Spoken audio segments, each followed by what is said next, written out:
জাগো। গোরাচাঁদ বলে, কত নিদ্রায় যাও জীব, মায়ার কিছু ঠিক করে। জীব তোমরা জাগো, মায়ার চাদর আর গায়ে দিও না। জীব জাগো বলে গোরাচাঁদ বলে, কত নিদ্রায় যাও জীব, মায়ার পিছাচির করে। ভুজিবি বলিয়ারি সংসারের ভিতরে, ভুলিয়া রইলি তুই অবিদ্যার করে। তোমারে উদ্ধারিতে হইনু অবতার, আমি বিনা বন্ধু আর কি আছে তোমার। এনেছি ঔষধি মায়া নাসিবারি, হরিনাম মহামন্ত্র লও তুমি মাগি। ভকত বিনোদী প্রভুর চরণ পড়িয়া, এই হরিনাম মন্ত্র লেয় মারিয়া। আর আমরা সেই নামের প্রতি আমাদের ভরসা, যেই নাম সেই কৃষ্ণ ভজন নিষ্ঠা করি, নামের বিষয়টা আছে আপুষ্টি হই। চারিকাল নাহি করি প্রেম ভক্তি দান, ভক্তি বিনা জগতে নাহি অবস্থা। ভক্তিটাই দরকার মানুষের, সেটা আজকে না। ভক্তিটা ট্রান্সফার হয়ে গিয়েছে অন্যদিকে। বুঝলে, ভাগবতের প্রতি ভরসা নাই, ভাগবতের প্রতি ভালোবাসা নাই, ভক্তিটা অন্যদিকে চলে গেলে কি হয়। সেই জায়গায় দাঁড়িয়ে নিত্যানন্দ প্রভু যখন গান গেয়ে গিয়ে যাচ্ছে, জীব জাগো, আর মায়ের চাদর দিও না গায়ে। আর ঠিক সেই সময় জগায় মাধায় দুজন পাষণ্ড সেই দিন জগৎগুরু নিত্যানন্দকে ধরে আজ কি করলেন, তুলসী সেই ভাণ্ড যেটাই সুরা রয়েছে, সেই সুরা তুলসীতে ভাণ্ড দিয়ে নিত্যানন্দের মাথায় কি করেছে, আঘাত করেছে। এই তোমরা দুজন আগে কথা বলছো কেন? আগের দিকে চোখে পড়েছে, ভাগবতের কাছে পা মিলে বসে কবে শিখবেন আমরা? ভালো করে বসে গল্প ছাড়া আমার কাছে আমার আলাদা করা, একটু পরে তোমাকে প্রণাম করতে আমি করানো করো, অন্যায় করলে সঙ্গে সঙ্গে প্রতিবাদ করো। বুঝেছে? নিচে একটু হস করছি কামদানি রাধা। তাই বা শোনান, তখনই সামনে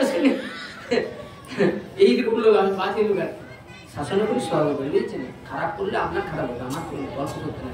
এখানে বসে কোনো কথা বললে অপরাধ হবে, বুঝছেন? চোখের আগে দেখে এসেছেন। তাহলে সেই নিত্যানন্দ প্রভু কি করলেন, সেই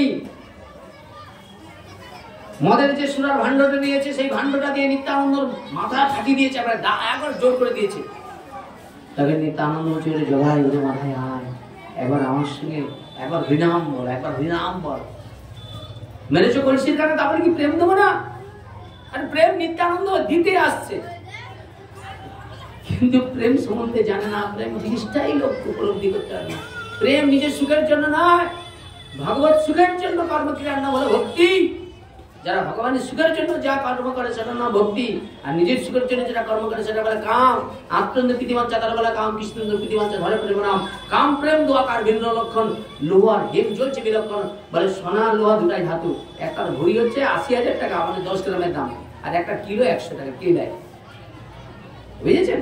আপনি লোহা ছড়াবেন, কেউ ঘুরাবে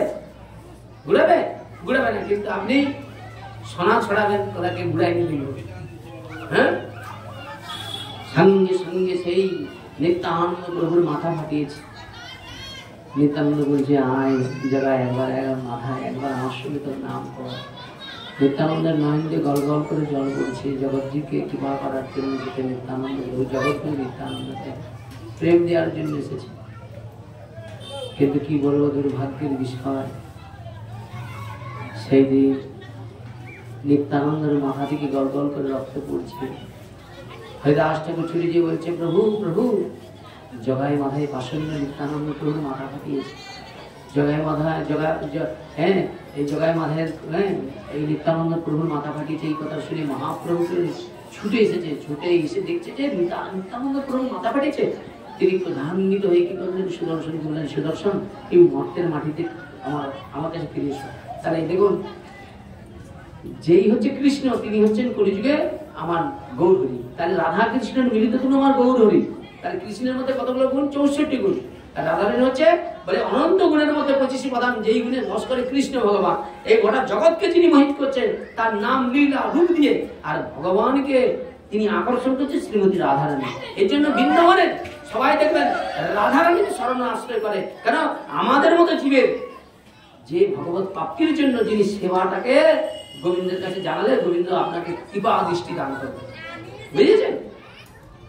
সেই জায়গায় দাঁড়িয়ে নিত্যানন্দ প্রভুর যেই হাতে সুদর্শন এসেছে, সঙ্গে সঙ্গে মহাপ্রভুকে নিত্যানন্দ প্রভু চরণে পড়ে বলছে, প্রভু তুমি তো কথা দিয়ে এসেছিলে, এবার অস্ত্র ধরিব, কারো প্রাণ না মারিব, কৃষ্ণ নাম দিয়ে জগৎ উদ্ধার করিব, নিতাই গৌর প্রেমানন্দে করিব। সেই জায়গায় দাঁড়িয়ে শ্রীমদ্ ভাগবত মহাপুরাণ, যাকে ভক্তি করলে, যাকে আশ্রয় করলে ভগবানকে পাওয়া যাবে, সেই ব্রহ্ম শাপগ্রস্ত পরীক্ষিত মহারাজকে উপদেশ করলেন, শ্রবণম মঙ্গলম, জীব তুমি শ্রবণ করো, শ্রবণ করেই আমার চরণ উদ্দেশ্য লাভ করতে হবে। কিন্তু আর শ্রবণে মানুষের রুচি নেই। কথা বোঝার চেষ্টা করুন, শ্রবণে রুচি থাকবে না কি? আগে তো শ্রবণ থাকবে।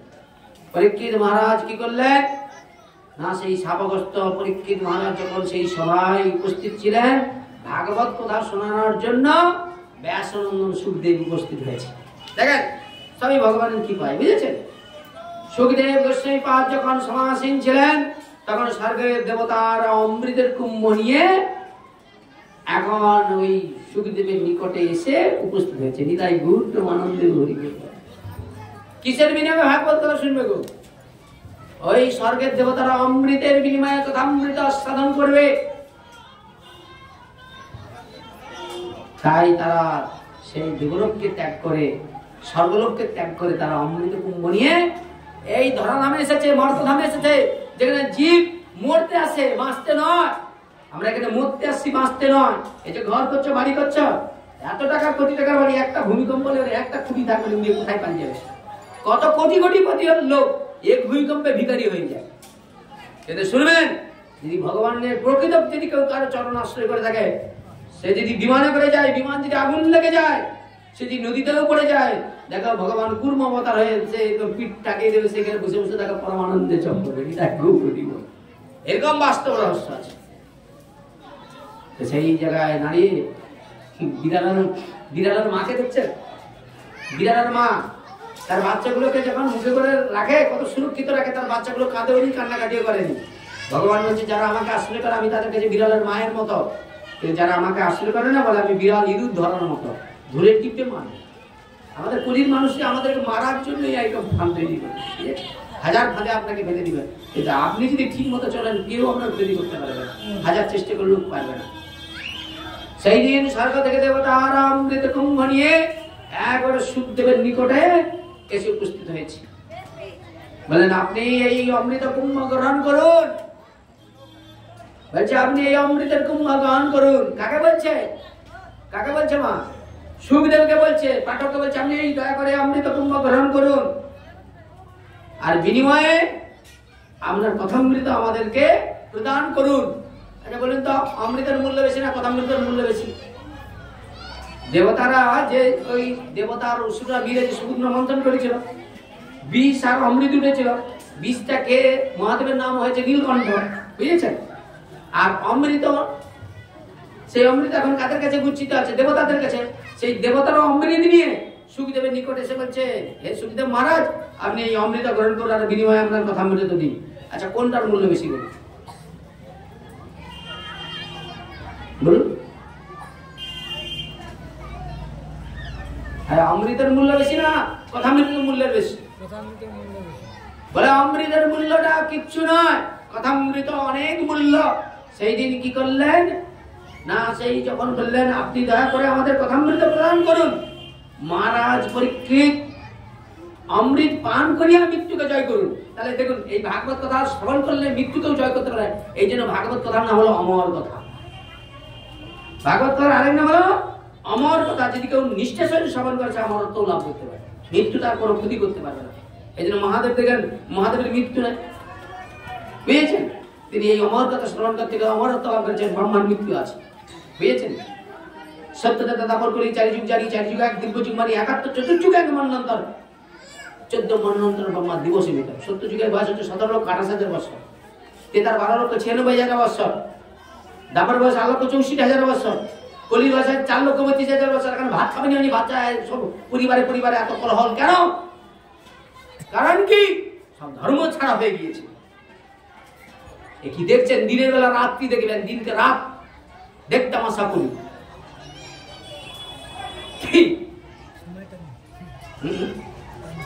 কাটাবো কত বাজছে?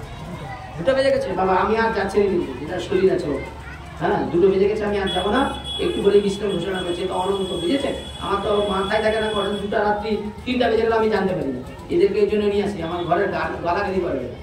আমি এক জায়গায় এরকম 10টার বেশি বিকাল 5টা বেজে গেছি, আমি জানতে পারি না। এই জন্য আমার ঘরের লোক ওইসব ওদেরকে পাঠায়, যাও ওকে ঠেলে টেনে নিয়ে আসে। তাহলে আমার বিবেক বুদ্ধি কাজ করে, হারিয়ে যাই আমি দুনিয়ায়। কোন দুনিয়ায় চলে যাই আমি নিজেই জানতে পারি, বুঝেছে? সঙ্গে সঙ্গে কি করলেন বলছে, আপনি বিনিময়ে এই হে হে হে সুখদেব মহারাজ, দেবতারা বলছে সুখদেব মহারাজ আপনি এই অমৃত নিন, আর বিনিময়ে আমাদের কথামৃত দান করুন, আর আপনার এই কথামৃত সমান করে পরীক্ষিত মহারাজ মৃত্যুকে জয় করে দিলেন, আর আমরা শ্রীমদ ভাগবত স্বরূপ অমৃত পান করি। কি সুন্দর কথা! সুখদেব বলছে শুনুন, ক সুধা ক কথা কাঁ সর্ব এই সংসার। বাবা যে আয়নাটা দেখছে, হাত থেকে পড়ে গেলাম, আয়নাটা ভেঙে মুখ দেখা যাবে? বলছে ক সুধা ক কথা, বলে কাঁ স্বরূপ সংসার, আর মুনি সময় এই ভাগবত কথা। যে আপনারা মনে করেন 500 টাকার চাকর শ্রীকান্ত, 500 টাকা দিলে বাস চাকর, আমার কথা উঠবে না, বলে না, একজন 500 টাকার জন্য আসে না, মহাপ্রভুর জগতে প্রচার করবার জন্য আসে। ওইরকম 500 টাকা দোকানে বসলে অনেক ইনকাম করতে পারে। টাকাটা বড় কথা নয়, মুখ্য বিষয়টা জানাতে আসছি আপনাকে। ভাগবত কি, ভাগবত প্রকৃত কি, সেটা নাহলে কি হবে? সেই জায়গায় দাঁড়িয়ে কি করলেন বলছেন, মনীষীম শ্রীমদ ভাগবত আর কাঁসর্ব এই সংসার। তাই সুখদেব গোস্বামী দেবতাদের কথা শুনিয়ে হাসতে শুরু করলেন। তোমরা এই অমৃতের মনে কথা বলতে শুনবে?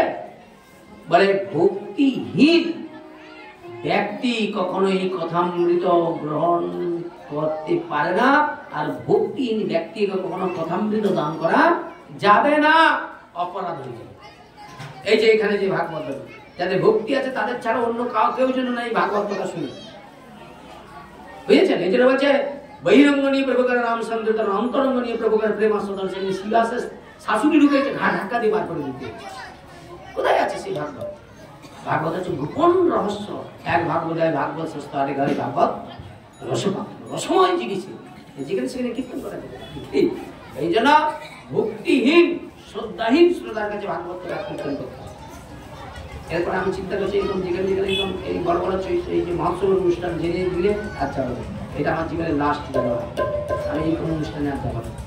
যাদের ঘরে পারে না, জানে না, এইরকম সবাই যাও, যাদের মধ্যে শোনার ভক্তি আকর্ষণ আছে, এইসব এসে টাকা কামানোর জন্য কি, যেখানে শোনার শ্রোতা থাকে। কি বল, একটা মেয়ে, এই ধরো মেয়েটা সুন্দর, ওকে বাবা বিবাহ দিল, বলে যদি না ছেলে হয়, ওকে দেখতে ভালো লাগবে?